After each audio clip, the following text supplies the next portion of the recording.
नमस्कार प्यारे विद्यार्थियों। जैसा कि हमारी एक्सरसाइज चल रही थी 1.1 और उसमें मैंने 2 क्वेश्चन छोड़ दिए हैं लास्ट के, वो आप कर सकते हो। नहीं होते हैं तो मेरे को बता देना, मैं करा दूंगा। एक्सरसाइज 1.2 यानी इनवर्स फंक्शन के बारे में हम पढ़ेंगे। बहुत इंपॉर्टेंट एक्सरसाइज है, चाहे आप +2 में पढ़ो, चाहे नेवी एयरफोर्स, चाहे कहीं पे भी करो, चाहे सेकंड ग्रेड का पेपर दो, चाहे फर्स्ट ग्रेड का दो, किसी का दो, इनमें से क्वेश्चन निश्चित आता है। +2 वाले विशेष ध्यान दे कि इस क्वेश्चन में सब कुछ आ जाता है, यानी ये क्वेश्चन जिसका बेस होगा, इसके अंदर सारे क्वेश्चन पूछ रखे हैं जो एग्जाम में पूछे जाते हैं। देखो f है, r से r के अंदर है, ठीक है। f(x) कोई फंक्शन दे रखा हो तो प्रूव यानी सिद्ध करना है। Prove that f inverse exists, मतलब f इनवर्स विद्यमान है, ये हमें प्रूव करके दिखाना है। f इनवर्स का सूत्र भी ज्ञात करना है। f इनवर्स 24 व f इनवर्स 5 ये भी हमें ज्ञात करना है। मतलब सारे क्वेश्चन इसके अंदर दिए गए हैं। तो देखो भाई, हमें करना क्या है। अगर ये क्वेश्चन आपको आ गया तो मतलब आपका एग्जाम में क्वेश्चन गलत नहीं होगा। अगर ये क्वेश्चन नहीं आया तो थोड़ा डिफिकल्ट होगा। अभी सीखो, अभी तो ये क्वेश्चन सेम है। देखो, पहले मैं सिर्फ इतनी बात कर रहा हूं कि हम प्रूव कैसे करें। यानी f इनवर्स विद्यमान है, f इनवर्स एक्सिस्ट्स, ठीक है भाई, यानी f इनवर्स विद्यमान है, ये हमें प्रूव करके दिखाना है, सिद्ध करके दिखाना है, ठीक है। तो देखो, सिद्ध करने के लिए हम f इनवर्स को प्रूव कर रहे हैं भाई। क्या कर रहे हैं हम? प्रूव कर रहे हैं, यानी सिद्ध करके दिखा रहे हैं। मेथड क्या है तो मैं पहले ही बता चुका हूं कि उसके हम जब इनवर्स फंक्शन हमने पढ़ा था तो उसके अंदर हमने बताया था कि यदि f इनवर्स विद्यमान है, ये सिद्ध करके दिखाना है, तो आपको 2 चीज सिद्ध करनी पड़ेगी। एक तो 1-1 फंक्शन और एक ऑन टू फंक्शन, यानी एक एक, जिसको एक एक ही बोलते हैं, एक एक की और आच्छादक फलन होना चाहिए, ठीक है। अच्छा, एक एक की आच्छादक फलन को इंग्लिश में बाइजेक्शन फंक्शन या बाइजेक्टिव फंक्शन बोला जाता है, ठीक है। तो बाइजेक्टिव फंक्शन होना चाहिए, तब f इनवर्स सिद्ध होगा।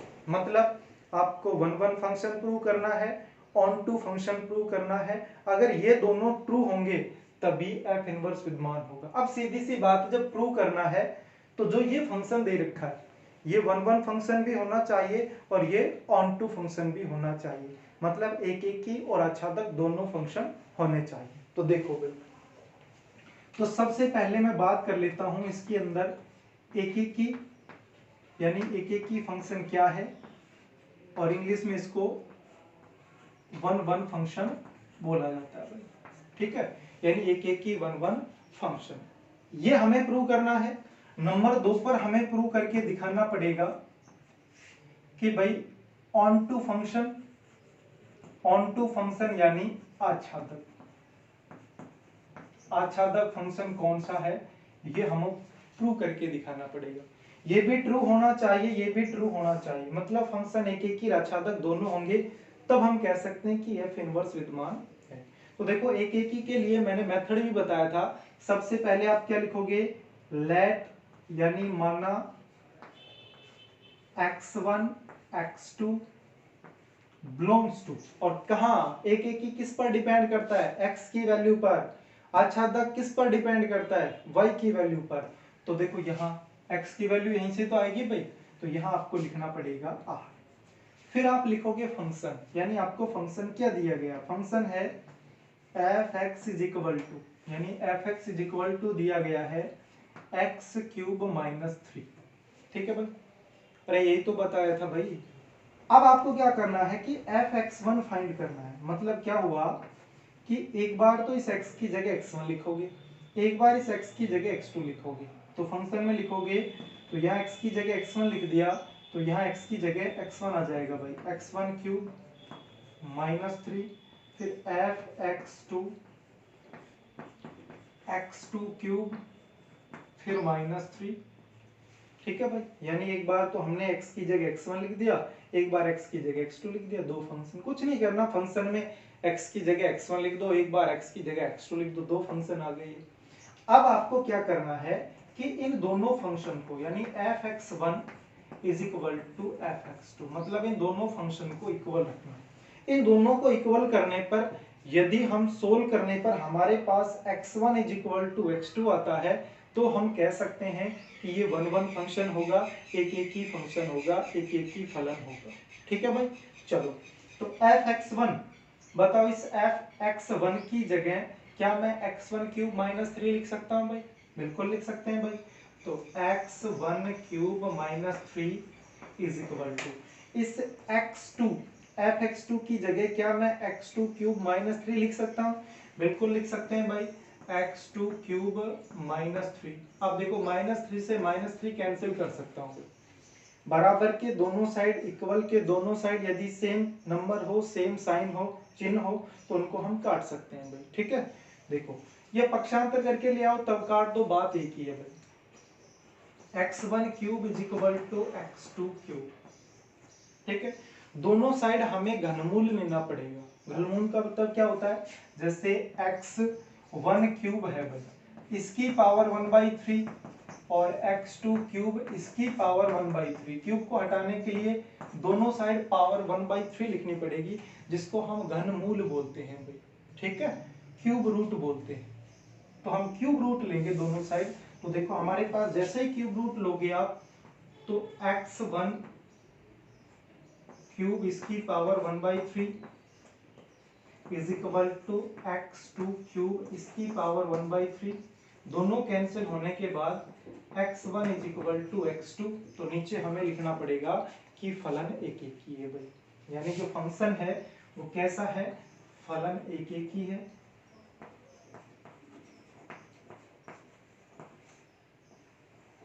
फलन एक एक ही है, ये हमें लिखना पड़ेगा।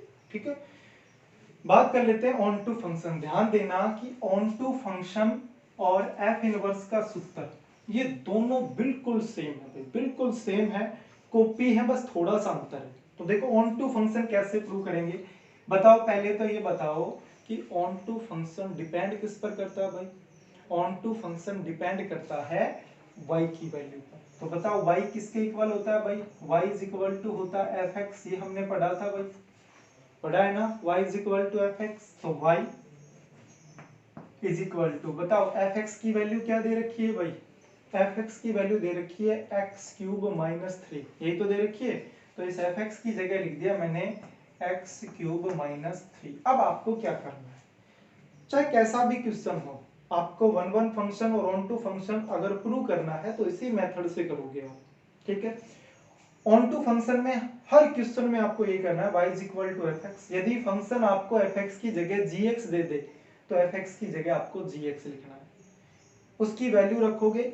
इधर आपको ओनली x करना है, मतलब इधर जो भी है x के साथ उसको पक्षांतर करके दूसरी साइड भेज दो। इधर ओनली x होना चाहिए, x ओनली x, केवल एक x होना चाहिए, उसकी पावर 1 होनी चाहिए। तो देखो जब पक्षांतर करना है, इसको इधर लेके आओगे तो ये आ गया y plus 3 is equal to X cube. इधर ओनली x चाहिए लेकिन यहाँ x क्यूब है भाई। तो इस पावर को हटाने के लिए, पावर को हटाने के लिए हमें क्यूब रूट लेना पड़ेगा भाई, यानी घनमूल लेना पड़ेगा। घनमूल का मतलब है कि दोनों साइड जो पावर है वो 1/3 लिख दो भाई। इधर भी जैसे ही आप 1/3 लिखोगे तो ये पावर कट जाएगी।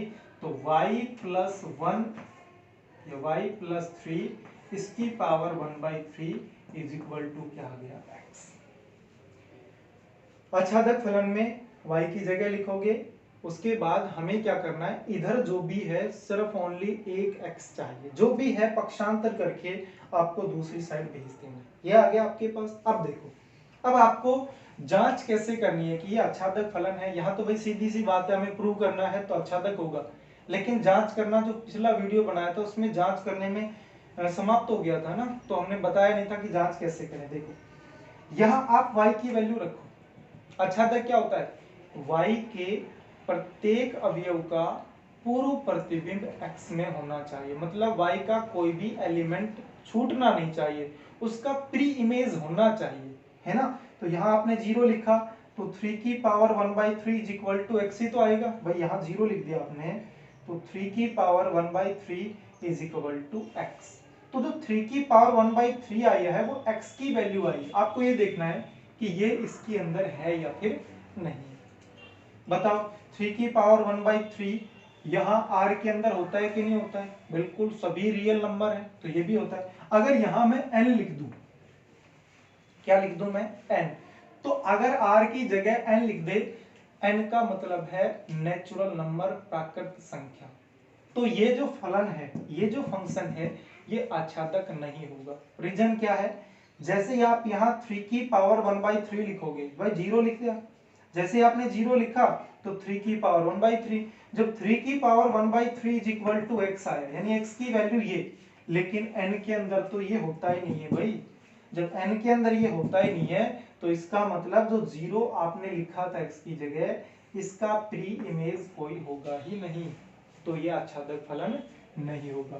ठीक है, तो इसको मैं मिटा देता हूं। तो कोई भी वैल्यू रखोगे आप तो हमेशा एक रियल नंबर आएगा, कॉम्प्लेक्स नंबर नहीं आएगा। कॉम्प्लेक्स नंबर अंडर रूट के अंदर माइनस आएगा। ठीक है, तो हमेशा रियल नंबर आएगा, और हमेशा रियल नंबर आएगा तो नीचे देखो दो तरीके से लिख सकते हो। एक आप लिख सकते हो कि y के प्रत्येक अवयव का पूर्व प्रतिबिंब x में विद्यमान है, या तो आप ऐसा लिखो, या फिर आप शॉर्ट में लिख सकते हो कि फलन f का परिसर इज इक्वल टू फलन f का सहप्रांत। बात रही इंग्लिश की, तो इंग्लिश में आप क्या लिखोगे? रेंज ऑफ, इंग्लिश की यदि हम बात करें तो आप लिखोगे range of f is equal to codomain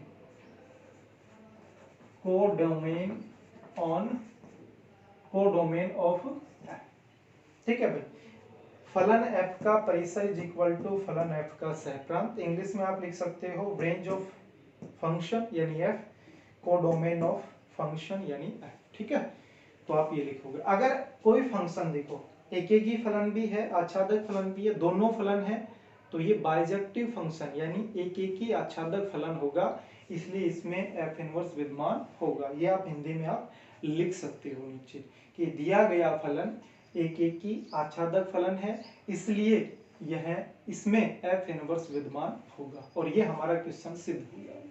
ठीक है, यहां तक हमने क्वेश्चन को कर दिया है, सिद्ध करके दिखाना था। जब भी f इनवर्स को प्रूव करना है, एक ही और आच्छादक, ये दोनों प्रूव करके दिखा दो तो फंक्शन में f इनवर्स विद्यमान हो जाएगा।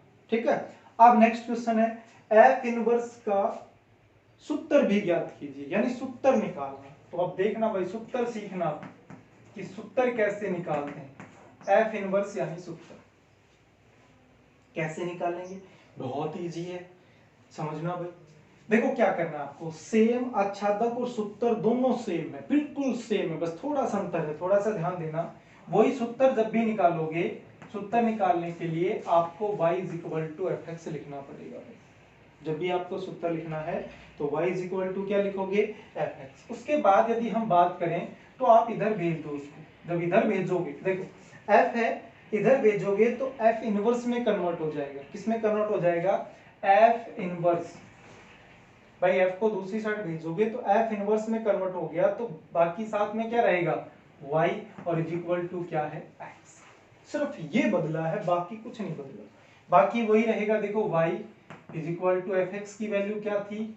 x cube minus 3। देखो वो ये लाइन ये रही, ये लाइन ये रही। फिर से सोल्व करने पर आपको इधर ओनली x लेके आना है। पक्षांतर करो तो y plus 3 is equal to X cube, तो y प्लस 3 की power 1/3 is equal to x। देखो आच्छादक में जो आपने किया था वही मैंने सूत्र निकालने में किया, सेम वही है। y is equal to fx, ये लाइन भी, ये लाइन भी, ये सब कुछ सेम है। मतलब आपको आच्छादक और सूत्र में दोनों का सेम रहेगा, सिर्फ अंतर यहाँ दो लाइन एक्स्ट्रा आएंगी। कैसे आएंगी वो दो लाइन? देखो y प्लस 3 इसकी पावर 1/3। मेरे को बताओ इस x की जगह क्या मैं f इनवर्स y लिख सकता हूँ? बिल्कुल लिख सकता हूँ भाई, इसकी जगह हम f इनवर्स y लिख सकते हैं। ठीक है, लेकिन हमें चाहिए था f इनवर्स x। तो मेरे को बताओ ना भाई, ये f इनवर्स y था, यहाँ f इनवर्स x, तो बताओ y की जगह मैंने x लिख दिया ना। मतलब कुछ नहीं करना, y को कन्वर्ट करना x में, y की जगह x लिख दो तो f इनवर्स x आ जाएगा भाई। तो y की जगह जैसे x लिखोगे तो x प्लस 3 इसकी पावर 1/3। तो ये आपका क्या आ गया, आंसर आ गया, ये इसका सूत्र आ गया। क्या आ गया, ये इसका फॉर्मूला आ गया, यानी सूत्र आ गया। ठीक है, यहां तक क्वेश्चन सॉल्व हो गया। फिर एक और क्वेश्चन दे दिया कि f इनवर्स 24 व f इनवर्स 5 याद कीजिए। मेरे को बताना भाई, आपसे पूछा गया कि f इनवर्स 24 निकालो। इसका दूसरा तरीका बताऊंगा कि f इनवर्स 24 और f इनवर्स 5 अगर डायरेक्ट क्वेश्चन में आ जाए। देखो अगर ये सारे क्वेश्चन पूछे तब तो आसानी है कि आप डायरेक्ट इस तरीके से करो, है ना। लेकिन ओनली आपसे पूछा जाए कि f इनवर्स 24 f इनवर्स 5 बताओ, तो दूसरे तरीके से करेंगे, वो तरीका बताऊंगा मैं। देख f इनवर्स x और f इनवर्स 24, आपको अंतर स्पष्ट दिखाई दे रहा होगा कि सर f इनवर्स इधर भी है, f इनवर्स इधर भी है। यहाँ एक्सेल सिर्फ x की वैल्यू यहाँ 24 रख दी है। कितनी रख दी भाई, 24। तो हम भी x की जगह 24 रख देंगे। इधर जैसे x की जगह 24 लिखोगे तो 24 प्लस 3 इसकी पावर 1/3। और आपको पता है कि 24 और 3 27, और 27 का क्यूब रूट निकालोगे तो कितना आ जाएगा भाई, 3 आ जाएगा। ये आ गया f इनवर्स 24। ठीक है, अब मैं आपसे यदि पूछ लूं कि भाई f इनवर्स 5 बता दो, तो f इनवर्स 5 में क्या अंतर आया भाई, f इनवर्स x था, अब x की जगह 5 लिख दिया तो x की जगह 5 लिख दो। तो देखो 5 प्लस 3 8 हो गए, इसका मतलब 8 की पावर 1/3, और इसकी वैल्यू क्या आ गई, एक आंसर ये आ गया, एक आंसर ये आ गया भाई। तो ये क्वेश्चन में जो इसमें था 1.2 में वो आपने सारा सीख लिया। प्रूव करना आ गया, सूत्र निकालना आ गया, f इनवर्स 24 f इनवर्स 5 का मान निकालना आ गया, सारे मान हमने निकाल दिए। ठीक है, अच्छा अब क्वेश्चन नंबर 3 भी बहुत इंपॉर्टेंट है।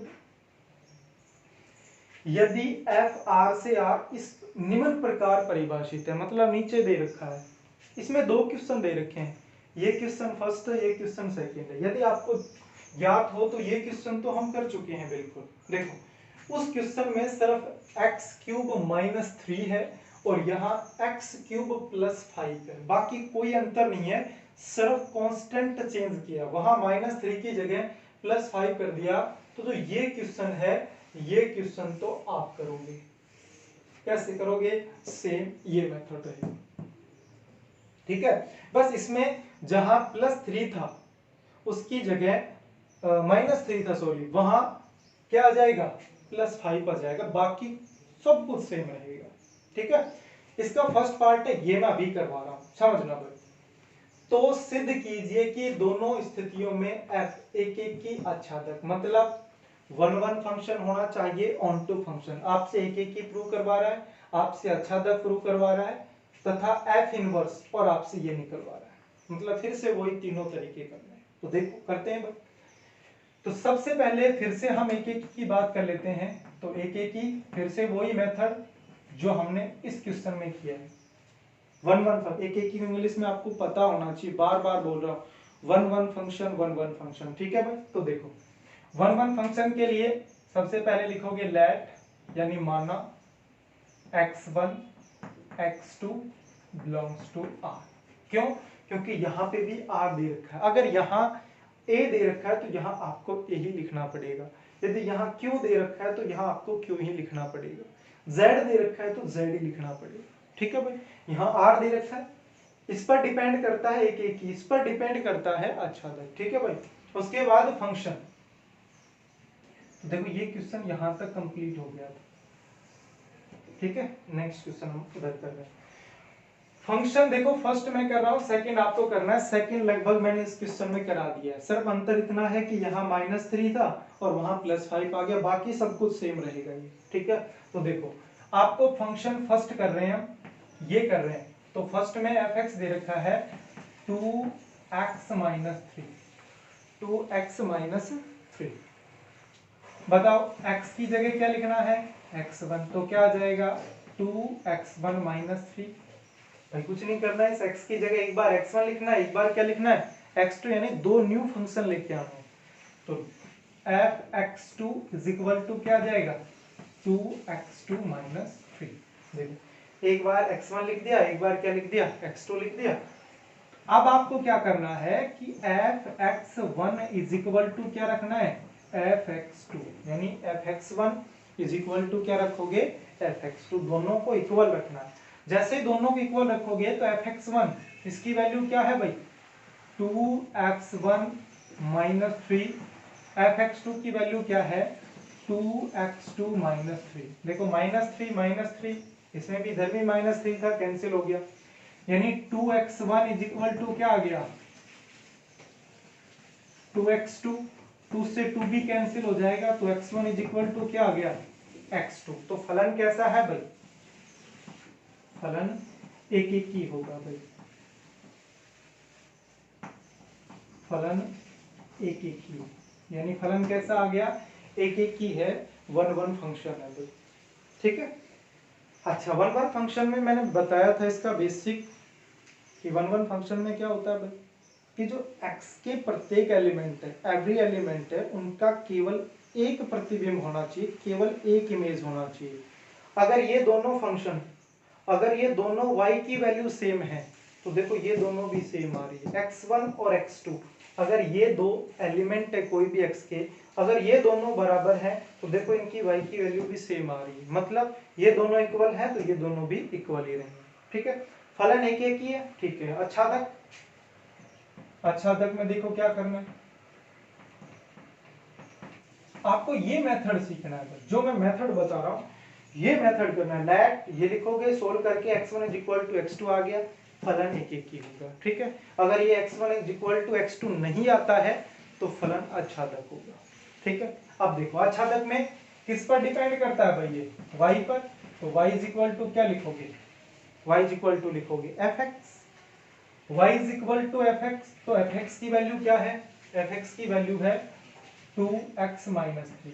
उसके बाद क्या बताया भाई कि पक्षांतर करके जो भी है उनको पक्षांतर करके दूसरी साइड लेके आओ, इधर ओनली x रखना है आपको, केवल क्या रखना है, x। इसको इधर लेके आओगे आप पक्षांतर करके, तो y प्लस 3 बाई माइनस 3 है, इधर लेके आओगे plus 3 is equal to 2x। ये 2 है, देखो इसको इधर भेजोगे तो ये गुणा में है, इधर भेजोगे तो भाग में आ जाएगा, y plus 3 by 2 is equal to क्या बचा, x बच गया। फिर से आप वैल्यू रख के देख सकते हो, 0 रखोगे तो 3/2 और 3/2 बताओ r के अंदर है कि नहीं है, बिल्कुल है, ज्यादा सोचना ही नहीं है। तो देखो हमें क्या करना, क्या लिखना पड़ेगा, और भी रख के देख लो, जैसे -1 रखा आपने तो -1 प्लस 3 ऊपर 2 आया, 2/2 करोगे तो 1 आया, यानी x की वैल्यू 1। क्या x की वैल्यू 1 r के अंदर होती है, बिल्कुल होती है ना। तो आप चेक कर सकते हो, बहुत सारे रख के देखो, सारे इसके अंदर आने चाहिए। अच्छा ये हो गया, तो नीचे आप क्या लिखोगे, देखो दो तरीके से लिख सकते हो कि y के प्रत्येक अवयव का,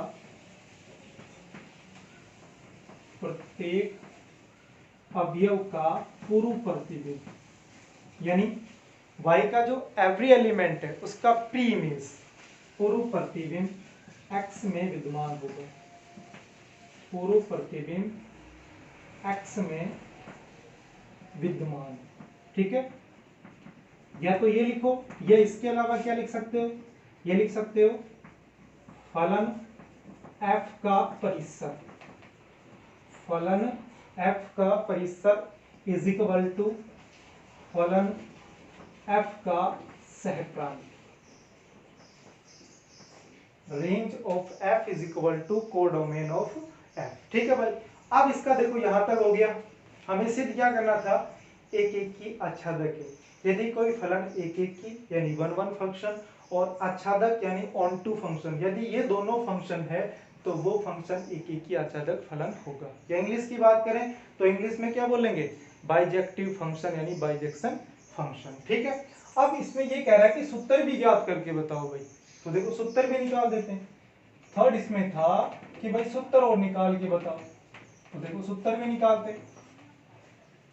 अभी जस्ट हमने क्या था कि सूत्र और आच्छादक दोनों में बस थोड़ा सा अंतर है, बाकी देखो आच्छादक का पूरा करना पड़ता है, सिर्फ यही तो बदलता है भाई, बदलता है ना, वही देखो। जब सूत्र लिखोगे तो y इज इक्वल टू आपको fx लिखना पड़ेगा, बस अंतर ये है कि जो ये f है इसको आपको दूसरी साइड लेके जाना है, और जब दूसरी साइड लेके जाओगे तो ये एफ इनवर्स में बदल जाएगा, यानी F inverse Y is equal to X हो जाएगा। यानी ये इसको इस एफ को इधर लेके आओगे तो यही तो बनेगा भाई, वहां पे भी यही बन रहा है। y is equal to F X की वैल्यू बताओ क्या है, 2x माइनस 3। देखो ये रहा, ये भी दोनों का सेम है, ये भी सब कुछ सेम आएगा। तो y प्लस 3/2 इज इक्वल टू क्या आ गया, x। पक्षांतर करके इधर ओनली x होना चाहिए भाई, तो यहाँ पे मैं डायरेक्ट पहुंच गया। ठीक है, अब क्या करना है हमें, इस x की जगह क्या मैं f इनवर्स y लिख सकता हूँ, बिल्कुल लिख सकता हूँ भाई। तो y प्लस 3/2 और इसकी जगह मैंने लिख दिया है f इनवर्स y। ठीक है भाई, अब क्या करना है, y को कन्वर्ट करना है x के अंदर, तो कन्वर्ट करोगे तो f इनवर्स x प्लस 3/2। अगर इधर आपने y की जगह x लिख दिया है तो इधर भी y की जगह x लिखना पड़ेगा, और इसको ब्रैकेट लगा दो, यही हमारा सूत्र है। ठीक है भाई, अगर ये दो क्वेश्चन आपके समझ में आ गया तो ये समझो कि आपने 1.2 कंप्लीट कर ली है, और एक क्वेश्चन 1 नंबर का आएगा 1.1 में से, एक क्वेश्चन 2 नंबर का आएगा 1.2 में से। 99% चांस होते हैं इस प्रकार के क्वेश्चन। एफ इनवर्स 24 निकालो, एफ इनवर्स 5 निकालो, या फिर वो आपसे प्रूव करवाएगा कि एफ इनवर्स विद्यमान है या फिर नहीं है। आशा करता हूं कि आपके ये समझ में आ गया होगा। नहीं आया तो वीडियो को दोबारा देख लें, और फिर भी नहीं आया तो कोई दिक्कत नहीं, अभी तो बहुत सारे क्वेश्चन और कराने बाकी है ना। तो आज के लिए इतना ही, धन्यवाद।